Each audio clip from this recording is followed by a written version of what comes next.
আরও একটি নতুন ব্লগে সবাইকে ওয়েলকাম জানাচ্ছি। আজ যাচ্ছি অনেক সুন্দর একটা লেক দেখতে। লেকের নাম হচ্ছে লাগোদা ব্রাইস। এই লেকের বিশেষত্ব হচ্ছে এর পানির কালারটা খুবই সুন্দর, নীল আবার হচ্ছে সবুজ, আর চারিদিকে পাহাড় এবং মাঝখানে হচ্ছে ছোট লেকটা যেখানে বোটিং করা যায়। আর বোটিংটা হলো গিয়ে কোনো ইঞ্জিনে চালিত না, বৈঠে দিয়ে নৌকা বাইতে হয়। খুবই সুন্দর একটা জায়গা। পাহাড় ঘুরে ঘুরে পাহাড়ের উপর দিয়ে যেতে হয়। তো আমরা যতই কাছাকাছি যাচ্ছিলাম একেবারে নেচারের সাথে মিশে যাচ্ছিলাম। এখানকার নেচারের সাথে সুইজারল্যান্ডের অনেক মিল দেখা যাবে। সুইজারল্যান্ডে যেমন এরকম পাহাড়ের উপর বাড়ি ঘরগুলো থাকে, এখানকার ঘরগুলো অনেকটা সেরকম। তো আমাদের জার্নিগুলি খুব সুন্দর ছিল। আন্টি ড্রাইভ করছিলেন আর আমরা পেছনে বসে বসে গল্প করে গান বাজনা শুনে হইচই করে যাচ্ছিলাম। এত ভালো লাগছিল। আমাদের ভ্যাকেশনের দিনগুলি আসলে অনেক সুন্দর কেটেছে। আমরা রাত করে বাসায় ফিরতাম, খাওয়া দাওয়া করে ঘুমিয়ে পড়তাম, সকালবেলা আবার বেরিয়ে পড়তাম। ঘোরাফেরার এই দিনে যাচ্ছি ব্রাইসে, এবং আমরা যখন এরকম সকাল সকাল নাস্তা করে রওনা দিতাম তখন কিছুক্ষণ পরে আন্টিরও আমরা কফি খেয়েই বের হতাম। তারপরে কিছুক্ষণ পরেই দেখা যেত যে ড্রাইভ করার পরেও 1 ঘন্টা পরে আমাদের মনে হতো যে আমরা কফি খাবো। কফি আমরা সাথে ক্যারিও করতাম। এরপরও কেন জানি না আমরা সুপার মার্কেট খুঁজতাম। তো এখানে সুপার মার্কেট হাইওয়েতে খুঁজে পাওয়াটা মুশকিল হতো। তো যখনই আমরা সুপার মার্কেটগুলি খুঁজে পেতাম দেখতাম যে খুবই এক্সপেন্সিভ, কিন্তু কেন জানি না ওখান থেকে কিছু কিনে খেতে আমরা খুব এনজয় করতাম। ভীষণ সুন্দর সময় কাটিয়েছি। এখন যখন আমি ভয়েস ওভার দিচ্ছি অনেক ভালো লাগছে ওই মোমেন্টগুলো মনে করে। যে কী সুন্দর, যে অদ্ভুত পরিবেশ দেখা যাচ্ছিল। পাহাড়ের উপরে বাড়িগুলো একেবারে মনে হচ্ছে কেউ রং তুলি দিয়ে এঁকে রেখেছে। ছোটোবেলায় যখন মুভিতে দেখতাম এইসব বাড়িঘর, আমার খুব ইচ্ছা হতো যে আমি যদি যেতে পারতাম। আলহামদুলিল্লাহ, আমি সেই স্বপ্নের মাঝে এখন লিভ করছি। আমি আমার ড্রিমসগুলোকে আস্তে আস্তে ট্রু করতে পারছি। তো আন্টি বলছিলেন যে দেখো আল্লাহর সৃষ্টি কি অদ্ভুত সুন্দর, আর মানুষেরাও সেটাকে কত সুন্দরভাবে সংরক্ষণ করে রেখেছে। এত পরিপাটি, এত সাজানো, কোথাও কোনো নোংরা নাই, কোথাও কোনো অসামঞ্জস্য নাই। কি সুন্দর ডিজাইন করে একেবারে ছবির মতো এঁকে রাখা, আর এক একটা জায়গায় এক এক রকম সৌন্দর্য।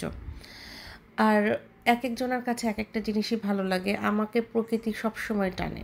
পাহাড়, সমুদ্র, এই বিষয়গুলো ছাড়া আসলে প্রকৃতি সম্পূর্ণ হয় না, প্রকৃতির সৌন্দর্য। তো আলহামদুলিল্লাহ এর মাঝেই আমি বাস করছি। এরপর আস্তে আস্তে আমরা আমাদের কাঙ্ক্ষিত গন্তব্যে চলে এসেছি। এখানে এই যে পার্কিং প্লেসে আমরা এন্ট্রি নিলাম, এবং পার্কিং অনেক আগে থেকে করে রাখতে হয় যেহেতু tourist season. In fact parking available না, আমাদের জানা ছিল না। তো পার্কিং যখন আমরা অ্যাপয়েন্টমেন্ট করছিলাম তখন দেখলাম যে 1 সপ্তাহ আগে করতে হবে। জায়গাটা ভীষণ সুন্দর, গোছানো। আর এখানে একটা ওয়াশরুম ছিল। আমরা সবাই ফ্রেশ ট্রেশ হয়ে তারপরে আমাদের সেই লেকের পাড়ে গেলাম। আয়ান খুব ওয়েট করছিল কখন যাব, কখন বোটিং করব। আর পাহাড়গুলো এত উঁচু ছিল, একেবারে ও মাথা উঁচু করে করে পাহাড়গুলো দেখছিল। মানে চারিদিকে পাহাড়ে ঘেরা, বেষ্টনী দেওয়া, আর মাঝখানে হচ্ছে ছোট্ট লেকটা। অদ্ভুত সৌন্দর্য। তো এই যে পাহাড় লেক দেখা যাচ্ছে, পাহাড়ে ঘেরা লেক, খুবই সুন্দর। অলরেডি পানি নীল সবুজে আচ্ছন্ন।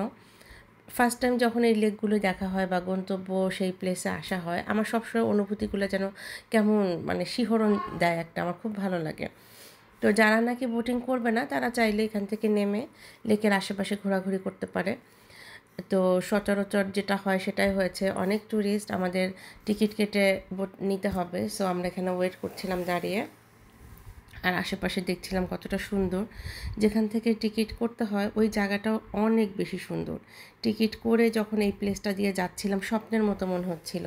মানে কেমন যেন কাঠের তৈরি ঘরটা, অদ্ভুত একটা সৌন্দর্য। খুব ছোট বাট খুব রিল্যাক্সিং একটা জায়গা, খুব পিসফুল একটা জায়গা। এখানে অনেক রোদ ছিল, কিন্তু আমরা যখন বোট নিয়ে মাঝখানে বোটিং করছিলাম তখন আমাদের রোদ ফিল হয়নি, খুবই একটা রিফ্রেশমেন্ট ছিল। তো এখানে ইনস্টাগ্রামের একটা ব্যাপার ছিল যে ওদের ইনস্টাগ্রাম ফলো করলে ওরা ছবি তুলে দিবে, এবং আমাদের উইথ টিকিটেই সেটা ডান হবে, একটা সুভিনিয়ার দিয়ে দিবে ছবি তোলা। তো আমরা ওয়েট করছিলাম। কারণ এক একটা বোট 45 মিনিটস করে, তো বোট খালি ছিল না। আমরা 15 মিনিটের মতো ওয়েট করলাম, তখন ইনস্টাগ্রামে ছবি তুললাম। এখানে সবাই মূলত ভিডিওস, রিলস এগুলো নিয়ে ব্যস্ত থাকে, কারণ এত সুন্দর আর কালারগুলো অসাধারণ আসে। তো আমরা সবাই এক্সাইটেড বোটে ওঠার জন্য। আর যখন সিঁড়ি বেয়ে নিচে নামছিলাম, ওই বোটে ওঠার জায়গাটা যে কাঠ দেওয়া ছিল ওটা নড়ছিল, ওটাও খুব এক্সাইটিং একটা মোমেন্ট ছিল। নৌকোয় উঠে ফার্স্টে আমার বোন বইটা হাতে ধরলো, সে কাউকে দিবে না, কারণ আমরা কেউই জানি না কীভাবে নৌকো চালাতে হয়, এটা ইঞ্জিন চালিত না, বইটা দিয়েই করতে হবে। তো শিখতে শিখতে অনেক এন্টারটেইনমেন্ট হচ্ছিল। এরপরে আমার মেয়ে আর আমার বোনই চালাচ্ছিল, আমার ছেলেটার মুড অফ ছিল। তারপর আমি আর ওকে নিয়ে পেছনে বসে আমরা প্রকৃতি দেখছিলাম, ছবি তুলছিলাম। আর এরপরে আমরাও বোটিং করেছি, ওই ছবিগুলো আসলে কেউ তোলে নাই, তাই দেখানো যাচ্ছে না। আমি তখন বসে বসে সুন্দর মতো করে সবাইকে দেখছি, এনজয় করছি, ভিউজ দেখছি। কিছু কিছু ফ্যামিলি এমন ছিল যে ওরা এত সুন্দর করে বোটিং করছিল যে খুবই এক্সপিরিয়েন্সড, তো ওদেরকে দেখছিলাম আর হাসছিলাম। আর এমনও হয়েছে যে একজনের সাথে আরেকজন নৌকা লেগে যাচ্ছিল। আমরা যেহেতু একেবারেই জানি না কীভাবে চালাতে হবে, কীভাবে ঘোরাতে হবে, প্রচণ্ড আমরা এনজয় করেছি তখন। আর এত রিল্যাক্সিং ছিল, কিন্তু 45 মিনিটস খুব বেশি ছিল না, কারণ লেকটা ছোট মনে হলেও নৌকা চালানোর জন্য অতটা ছোট না।